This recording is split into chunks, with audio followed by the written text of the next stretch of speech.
Hello and welcome to another episode of In a Fairfield Minute. Today we're here with GeorgettePascale. Am I saying your last name right? Italian. Pascale, it's fine. As an Italian, I still butcher the shit out of other Italian. It's supposed to be Pasqualino, but it was shortened, so do whatever. I know when I go to like you have to do it with the hand. Like anytime I go to like, and it, like when you go to like, a real like Italian person, they're like, "Oh, Benedetto, it means blessed," and I'm like, "Yeah, I was born in Bridgeport, dude." You know what I mean? So was I. Don't get me wrong, I was definitely brought up as like a kid. It was very, very much Italian. Even though my mother was Polish, but she embraced it. She did. I love it. So anyway, today we're here with our friend Georgette. And we're going to have a longer podcast, but we wanted to do kind of just like a fun little. Yeah, because, we noticed an awesome announcement you made on your own personal page. So I want to get to that. But first, I just want everyone to get to know a little bit about who you are. Like, where are you from? What do you do for a living? Who is Georgette? Oh my goodness. What? I just met you during COVID. And we need that in under 15 seconds. No, I love it. No, perfect.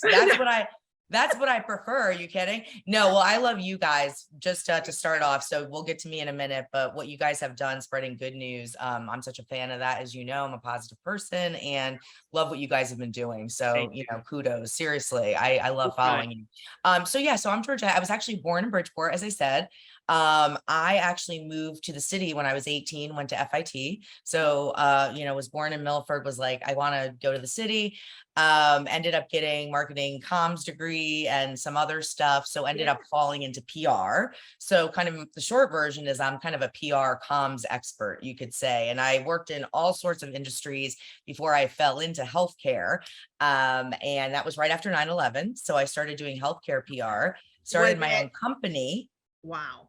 Was it triggered by 9/11 for you to fall into that field? Was there some sort of a connection for you that it happened? Oh my gosh. I couldn't pay my rent in Brooklyn. Like it was wild. I was unemployed. It was a wild time. As you guys know, I was living in Brooklyn and literally had nothing. I was going to move back to Connecticut. And here I am. So we all end up, whatever. We all end up back here. I know. I was like, oh man, like what happened? Specifically Fairfield is like the mafia. As much as you want to, get away, they drag you back in. We're back. I mean, in a few minutes, I'm back. So so anyway, I was totally freaking out. And then someone I had mentored at another job called me and said, "Hey, I know you're desperate. Do you want to do PR for this eye drop? It's like this healthcare thing. They'll give you a few bucks a week." I was like, yeah, whatever, man. Sure. Anyway, that's how I fell into healthcare PR. That eye drop happened to be from Allergan, which is a huge company, as you know, that makes Botox. And I ended up falling in love with healthcare PR, built that business up that year at that PR firm, and then left and worked virtually from Pittsburgh. So I created one of the first ever healthcare PR firms that was completely virtual about 17 years ago. So pre-COVID and everything, like everyone's like, you can't do virtual, but I knew it made sense from the no overhead perspective, especially being a service like PR, and really just loved what I was doing in healthcare. So I kind of built that up with a team, and we ended up doing PR and social for many years. For healthcare, whether it was, pharmaceuticals, medical devices, biotech, health and wellness, anything to do with healthcare. And so, with some folks and we built that up, and I just sold the business last year to Precision Effect. So I'm still a healthcare marketer at Precision Effect. They're out of Boston. And the only things they didn't have were PR and social, and they had kind of every other service that runs the gamut within healthcare. So it was great. And I'm still on there and loving that. And that's kind of the short version of me from a work perspective. I'm also a boxing aficionado, which we'll get to in a moment. And I actually box, but also just love watching, absorbing info about whatever. I'm a single mom of 3 teens, so I'm busy. And the first one is about to drive, hopefully in September, to help me a little bit. You have lots of cases of wine to get you through 3 teens, because we're oh my losing God, our mind with a 6 and 10-year-old. I can't even imagine. Oh my God, it's like so wild. It's so wild. 2 girls and then a boy. My poor boy lives with 3 of us. And he's like, I'm gonna shoot hoops all day long. I was like, I know. But so I'm busy. I'm very active. I'm going through my second total hip replacement right now. Oh my God. Just because of all this other stuff. So it's been kind of a wild year, but really I'm grateful. And then, getting back to the boxing, I have an amazing coach, David Salinas, and he teaches really authentic boxing here in Connecticut. For anyone who's listening and really wants to learn the authentic boxing. We're familiar with David through Chuck, of course. Exactly. And I love all of them, and they're going to both help rehab me. Hi guys, when I'm amazing. I love when I'm fully bionic. Hips. Like I hurt my back. I want to say it was like 3 weeks ago. I hurt my back walking, walking the dogs. They went after a dog and they pulled, and I just did something so slight to my back. I was out of commission for 2 weeks. I mean, I couldn't even stand for more than 15 seconds without having to sit down. And it took and coming in, I'm 42. So I'm like, oh wow, last time I hurt my back, I feel like I was 31 or something. And it took me 3 days to recover. I'm just recovered 3 days ago. Literally I'm back to running and doing what I'm used to doing. And I couldn't imagine a hip replacement. Well, it's I just want to walk my dog. You said it.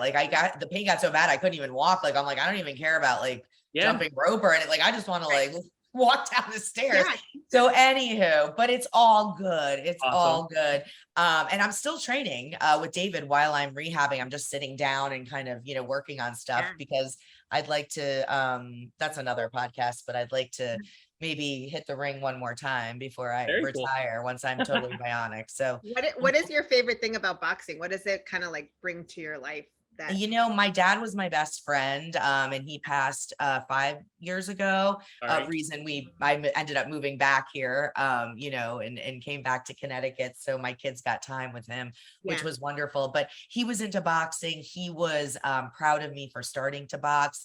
I think it's as a woman in business, it's such a mental, amazing one-on-one sport. It's one of the only sports, you can kind of say tennis, but it's really you versus you totally in this sport. And it's just having, whether it's stress from work or life or whatever, it was something where I really could get that out and really sweat, and really, it's really about defense. And you have to be so on. Everyone thinks, oh my God, boxing, blood, It's not about that at all. It's a chess game, and it's very intriguing. And there's always something to learn. You never, like most sports, I guess, but you never can hit that threshold. You know what I mean? It's really, it's always something to learn. And I just find it mentally so engaging, and it got me so fit, and my heart in such good condition. And, working with someone like David, who's very authentic, made me feel so good about it, because I'm just such a fan of boxing overall. I mean, I've watched it for years and I know a lot about it. And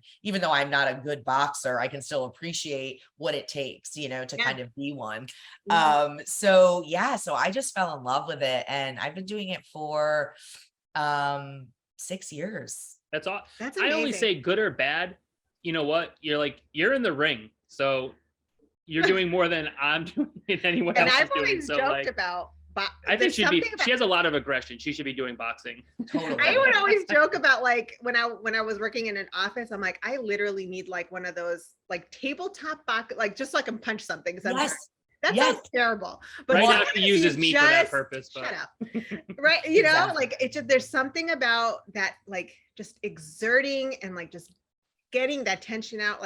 It's not about, like you said, not harming someone else. It's just the focus and the energy. I feel like it's something I could really get into. Well, totally. It's helped me so much in work, honestly, and just having patience and breathing better, remembering to breathe and how to breathe, which I was not doing well. And just getting through this leg pain and just all of that. I mean, you really just have to be all there. You can't do anything else. I mean, covering with breathing, that's how I learned to get my back fixed, is I had to pay attention, when I was even stretching, because I was holding my breath and not, I just want to get this over with, right? I have really bad ADHD too. So for me, I'm stretching and it's 6 o'clock in the morning, but all I'm thinking about is everything I have to tackle during the day. So I'm let's just get it going.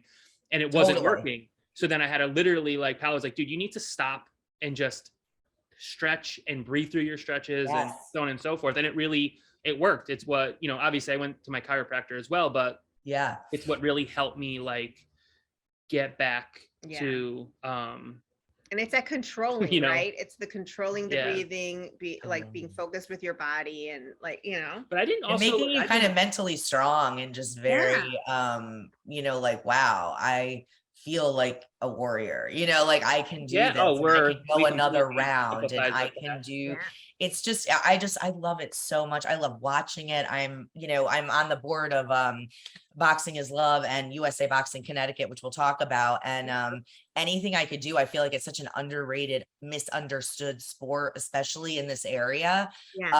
You know, in Connecticut, because there's not, I mean, people are very big into lacrosse and a lot of other amazing sports, but I feel like no one really talks about boxing, you know? Like it's around here, it's always like lacrosse. Now I'm noticing a lot of rugby, obviously like the other baseball, football and stuff like that, but you don't hear about these kind of like, I just started reading, I'm actually almost done with reading. I don't know if you're familiar with Tim Kennedy. Yes. So I'm like, I'm at the tail end of his book, and I never paid attention. Like, you know, Chuck's one of my best friends in the world, and he's very much into MMA, and I don't pay attention. You know what I mean? Like it's, I'm sure it's cool or whatever, but I started reading his book, and he talks a lot about like his experience in MMA and how he got there. And I mean, this guy's an entire, like, he's like a whole other human being. I don't even know. Like a David Goggins, like right. You know, like, you know, and I'm listening. So like, I always just thought like, a bunch of dudes get into the ring and they just kick the shit out of each other, and you know, who's ever standing up wins.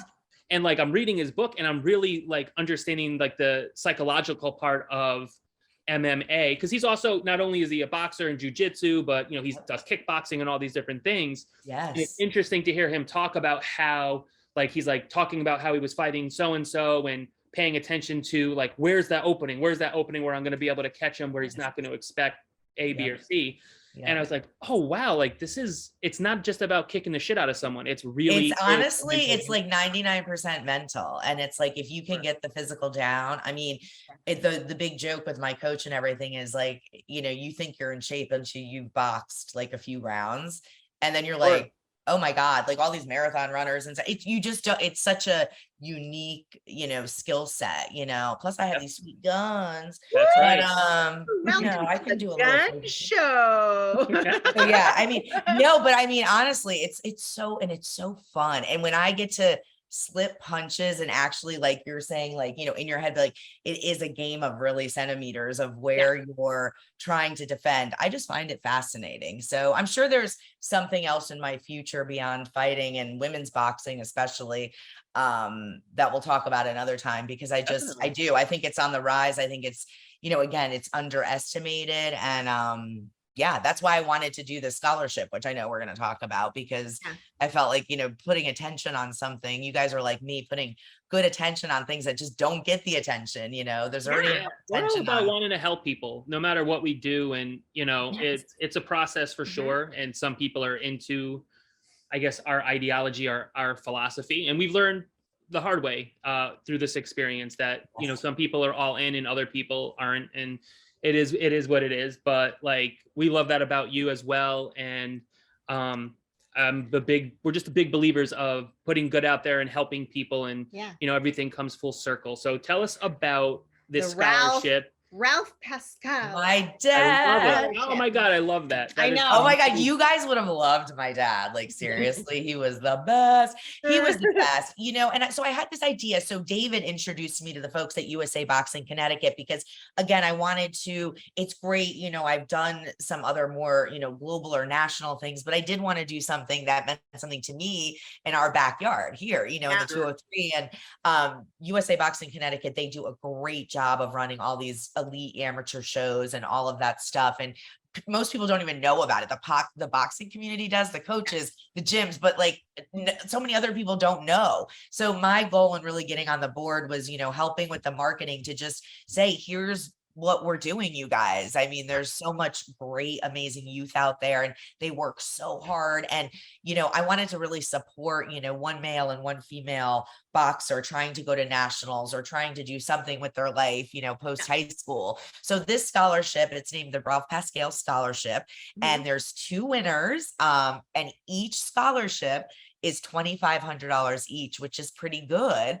That's You know, it's a pretty good chunk of change. And whether, Yeah. you know, this high schooler who is a boxer affiliated with USA Boxing, you know, has had some bouts, is an avid active boxer. Yeah. Again, one female, one male. It's a really easy opportunity. They're just, all they have to do is email me a 30-second video just Oh, about why boxing is important to them and, you know, what it means to them and what it's helped them with. Because a lot of these high schoolers really, you know, they don't have the means to get to the next level like any other sport, right? I mean, there's a lot of Mhm. traveling in boxing and a lot of different tournaments, you know, and once you conquer New England, there's other places to go. So I really wanted to provide this, you know, platform for two folks from Connecticut affiliated with USA Boxing that could utilize, you know, this money for really whatever they wanted. It doesn't have to be college.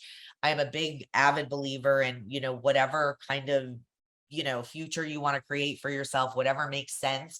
Everyone is very individualistic, whether that's a trade school or an investment or something else that means something to That's you. awesome. Just a hardworking group of two young adults that love boxing and can bring a little bit more, you know, many more eyes onto what we're doing at USA Boxing and how important it is.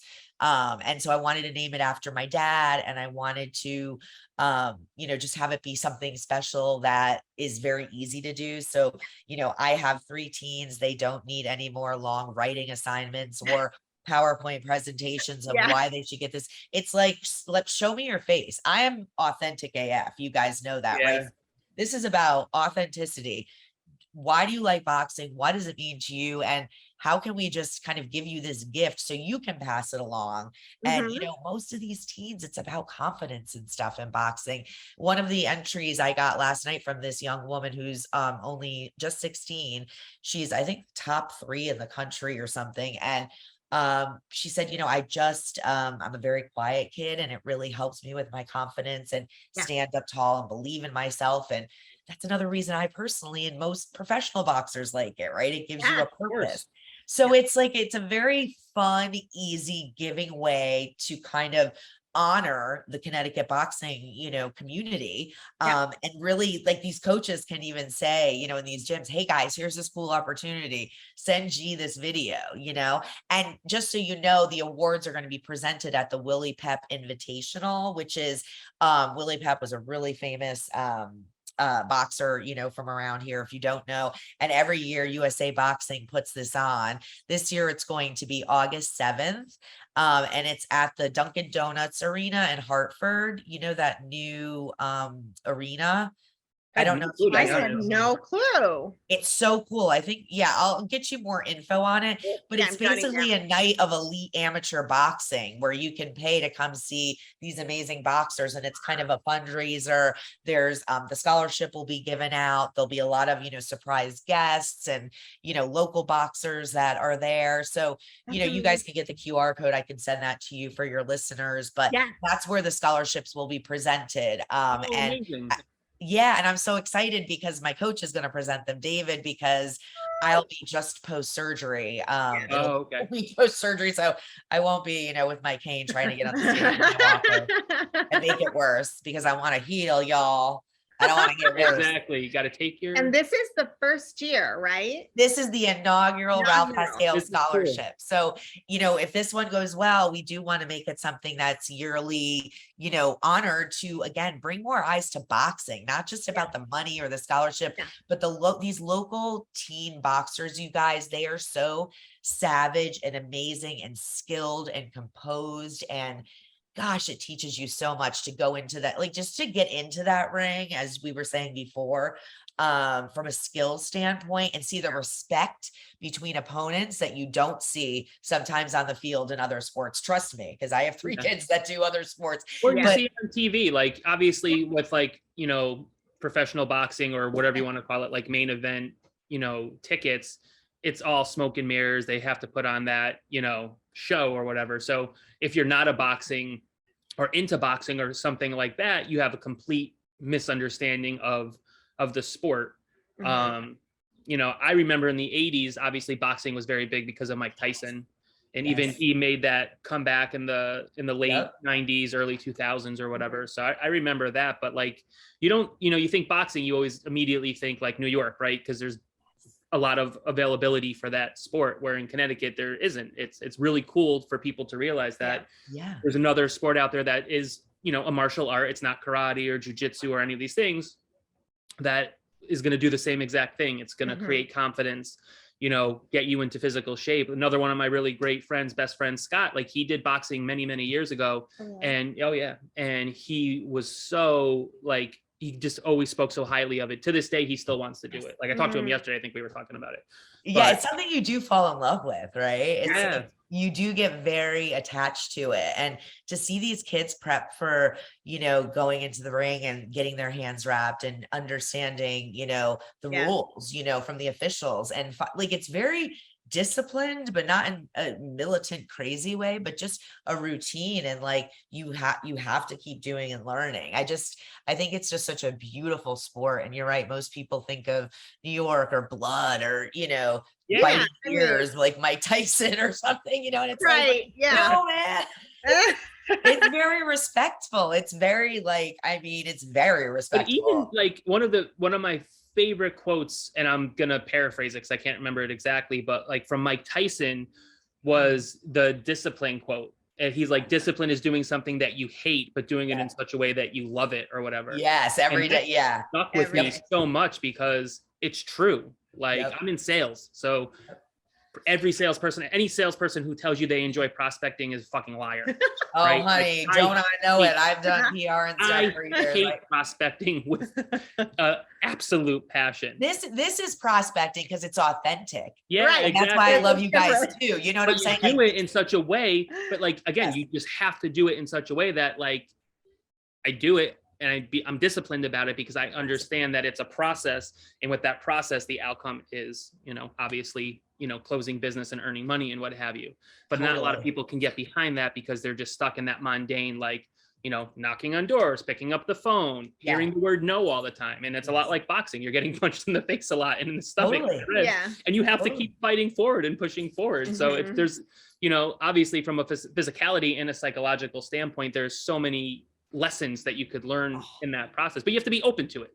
Totally. And you have to keep going and really, I mean, trust me, the first year, I'm sure my coach was like, who is this? Like, who's trying to but I was like, no, I get it. I might not get it, but I understand the sport. So I just want to enjoy it. And I got to be, help corner assist, my first pro fight this year. Actually at Con Grab Boxing Club.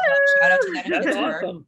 Go Steelers. I lived in Pittsburgh for like 10 years. And so people from Pittsburgh, I learned in all my years of working at different companies, and I met people from all around the country. People from Pittsburgh, they either love Pittsburgh or they hate that city with a passion. I've learned there's no happy medium. Totally. You're either all about it or you're not. Totally. It's really interesting. I swear to God. It was one of my favorite. I lived there and I loved it so much. And it's such a thrill. It's such a real city. It's kind of got that Midwest, like you could be sitting next to a millionaire, but they'll never let you know. There's no pretense. There's no bullshit. There's none of that. I'm not on ESPN, am I? I could say bullshit. Yeah. But I was like, I think I dropped the F-bomb several times. But there's none of that. But they also have the amazing culture, like Andy Warhol Museum, amazing architecture, Carnegie Mellon, like great food scene. It's actually a super cool city. And from someone who was like living in New York and Brooklyn, my friends were like, you're going to Schittsburg. And I was like, no. And then they all visited 8 million times a year because it was so damn cool. And so, it's great. So I got to assist corner a professional fighter. And it was amazing. So, got to get in there and it was so cool. One of the things that we love to ask and is, what is your favorite book or podcast that you would like recommend to someone to, check out? Yeah. It's so funny. I am not like it's funny saying this on a podcast, I guess. I am not the hugest book or podcast person sometimes. Like so many people, especially in my business and marketing and PR and all of that. I mean, I enjoy yours because it's succinct, and I enjoy some within the healthcare space that you guys probably wouldn't even know maybe. But you know what, honestly, and this is my authentic answer. Yeah. I really love more the interactions I have that are simple and everyday, that are my local drive-through Dunkin' Donuts woman, my garbage man, I like, oh my God, hi. I know. My dog is sleeping over there. Chuck loves Pippa. My dog is sleeping over there. Oh my God, who is that? This is Gus, our pod. He always, for whatever reason, he loves to be on the podcast. Yeah, he loves to be on the podcast. I'm freaking, I'm like sweating. You're so cute. I can't wait to come over. I'm such a freak with dogs too. Oh my God. We have 3 of them. 3 rescues. My girl's over there. She's getting old. My Pippa. Chuck loves her. She's sleeping. I'm like, girl, she's my age, late 40s, over it. Just like, please don't bother me. I'm so tired. We have one. Our smallest one is the oldest one. Same thing. She's like a cat. Vespa's an Italian Greyhound. We adopted her when she was 5 months old, and this is pre-kids. So like we spoiled the hell out of her, and she's just like a queen. And wait, this is like Gus? I'll take her for walks, and this is Guster. Yeah, he's half Minton, half Italian Greyhound. And oh my God, I'm gonna come over with my dog, and I'm like, seriously, that Gus, hi boo, hi boo. Oh my God. He always does this. Like I'll wake up in the morning and I'll look over and he's literally cheesing like he's just like smiling at you. I mean, isn't it the best in the world? I said this to someone yesterday. My dog, like seriously, I am like obsessed with my dog. It's sad. I need a little bit more life. There's times where I look at him and I'm like, there's a human stuck inside you, isn't there? But wait, tell me everything you know. Oh, please. I totally talk to my dog. And I think this is the other weird thing I do, which I'm sure Chuck would understand too. When I'm driving by people that have a dog in their car, I don't look at them. I talk to the dog. Yeah. So they just think 100%. I'm insane because I'm just like, and the dog's just like smiling, and I'm like, oh, like She's come with me. Yeah. Oh my God. I'm like upset. I can't. I'm obsessed. Oh, look at Guster.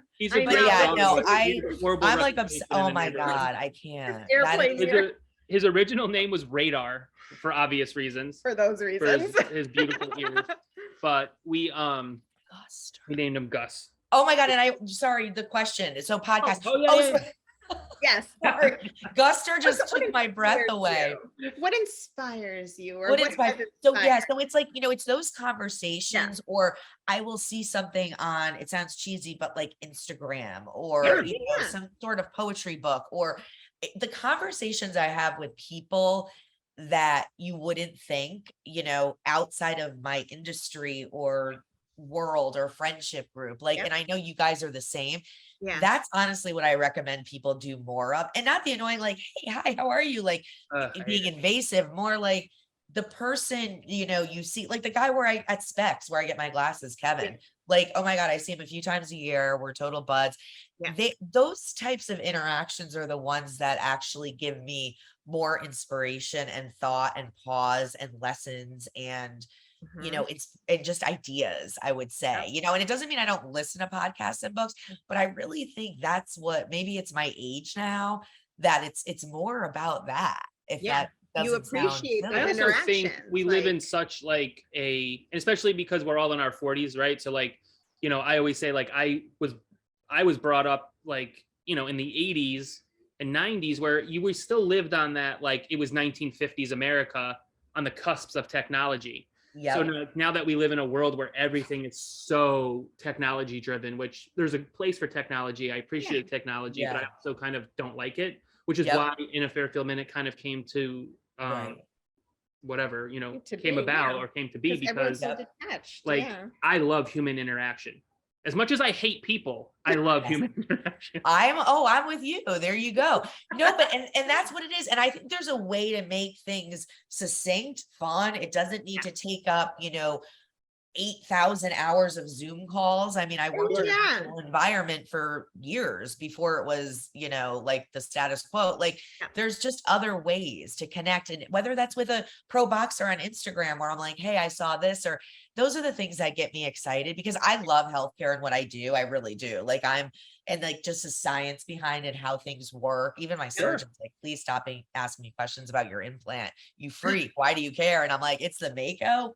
Like, I just am like, this is so exciting. So it's like, and that's what I can bring to the healthcare industry. That's a different vibe, maybe of like just the excitement of making those relationships, right? And being responsive, honestly, is really the biggest They're making thing it personable, right? Like the Medicare, the medical field, even in like engineering, right? Like could be so dry because it's science. It's well, this is this and this is this, and you're supposed to be like, you're like, no, like let's bring some life to it. Like let's, some and that's what and that's what I feel like you guys have done for media. And I feel like I had done with my company and what this new company, Precision Effect, is doing. It's like, that's what you want to portray. You want to kind of make it easy, but communicative and all that good stuff, and just help solve problems as quickly as you can, or bring new ideas. That's the thing. Like we're like, obviously we have in a Fairfield Minute and like this media group, but we also, Paula has design and works in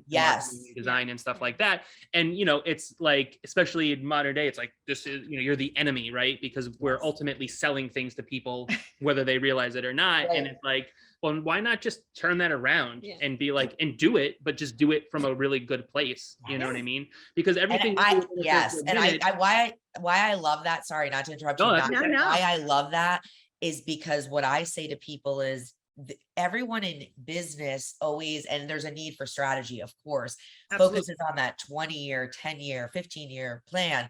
Sometimes it's like, let's do a 1-year plan. Like it's good to have goals, but let's take things. And I think everyone's learned this a bit more in the past few years, like, and make it a little bit more tangible of like mini goals of what we can do instead of saying, I want to reach like, let's, little test, litmus test. Are you familiar with David Meltzer? I bring him up in every single podcast. You do. Are you familiar with David Meltzer?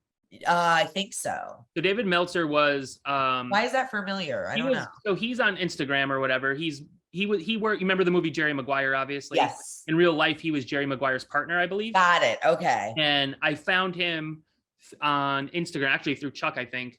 And he's just this really great human being. I've been fortunate to speak to him several times. So he puts his money where his mouth is. Like if you reach out to him for help, he will help you. Like no bullshit. It won't happen like in 30 seconds, but he'll talk to you and say, hey, what can I do? And one of the things that he says, and I tell Paula all the time, because Paula is the person who's like, no, this has to happen. We have to accomplish it. It has to get done. I'm like, pump the brakes, man. I know. Like, because you're gonna be defeated. It's Monday, and by Tuesday afternoon, you're gonna be like really frustrated. So like, because sometimes your goals don't feel achievable. Like it's just like, how on earth am I gonna get this done? But the one thing he says is like, 2 minutes a day.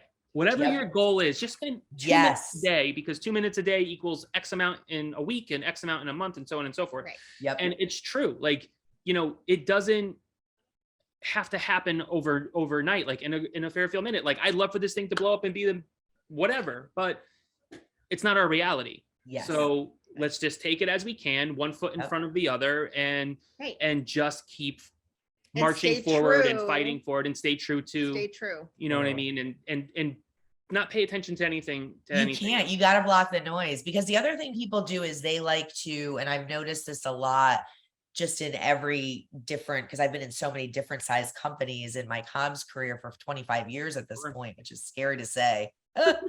But, you do have to take things in those smaller doses and stop talking about it and start doing things. I think people have so many meetings and talk about what we're going to do next. And let's put together 18 slides for this thing. And nothing. Have a meeting about a meeting. It's like so fun. It's always been so Seinfeld and funny to me. I'm like, I just go out there and do like the way we've interacted. Like, it's not like, oh my God, let's do 8 gazillion. You know what I mean? It's like that's how Paula. So I'm very much like, I'm definitely, because all right, so like I am certainly like a control freak in many aspects, but I'm also very much like just spontaneous, like let's Yes. just do this, where Palette is more of like, well, it's not on my checklist, so you know, and like, but If we you have didn't to, tell me about it, I'm not gonna remember. But we have to Okay. constantly- Well, and that's I think that's hard, and that's difference between not in a good or bad way, mom and a dad, and like the way your minds think is totally like me too. I'm like, I have my list of like, you know, everything. It's summer, you know, driving these little fabulous. Love gonna say, them. No, I mean, honestly, you guys, I have the bomb kids. I can't bitch. It's Yeah. like I mean, as teenagers overall, they're freaking amazing. And I know we're coming up soon on the end, but I want to talk again about so many other things just to talk because I love you guys. But I think the scholarship is so easy, you guys. Like, I'll give you the link. It's literally a video to me. You can text it to me, email it to me. So easy. Any Connecticut boxers. I'll give you the tags for USA Boxing Connecticut and just to keep people posted on the Willie Pep. If you enjoy boxing, they're really very reasonably. I think the lowest tickets are like $15 or something to go and watch a night of fights. We'll get all the info and we'll put it. Totally, we'll get fun. it to everybody and what have you. I think it's very cool, awesome. and we love the fact that. See, I gotta learn to do that. I feel like I'm gonna start. I think. Oh my God, yes, let's do it together, girl. Yeah, my God. That'd be so much fun. No, and we'll definitely do like a part two of this, but we wanted to be able to just kind of have a quick chat and kind of bring light to what you're doing, as well as for boxing or whatever. Because again, it's something that people really don't necessarily pay attention to. I could walk across the street and there's rugby and lacrosse going on, I assure you. Exactly. And like all these soccer fields and stuff, but there's all these other kids working hard who are very talented. And I just feel like let's and congrats to you guys. Like seriously, I love what you're doing. And thank you. Karma is like real. What we're doing. We don't know what we're doing half the time. But you know what? That's where the best ideas come. Laughing is what keeps us all sane and happy and trying to be positive, and it's all we could do. It's all about mindset, and it's all about just keep moving forward, like you said, and staying in the fight and not. Oh, look at you bringing it 360. Not giving up. I love it. I know. Well, we dealt with some shit yesterday, and I'm like, and I'm in like fight mode.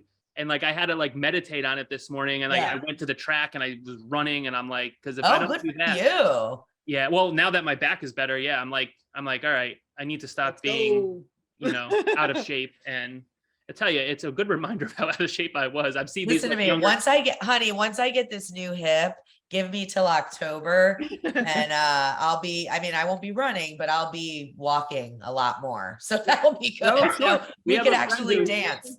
One of our friends, Julie, just had her hips done too, right? Oh, yeah. And we've been watching her on Instagram with her progress, and same thing. Like she's slowly getting, and she's an avid runner. So for her not being able to run, it's tough.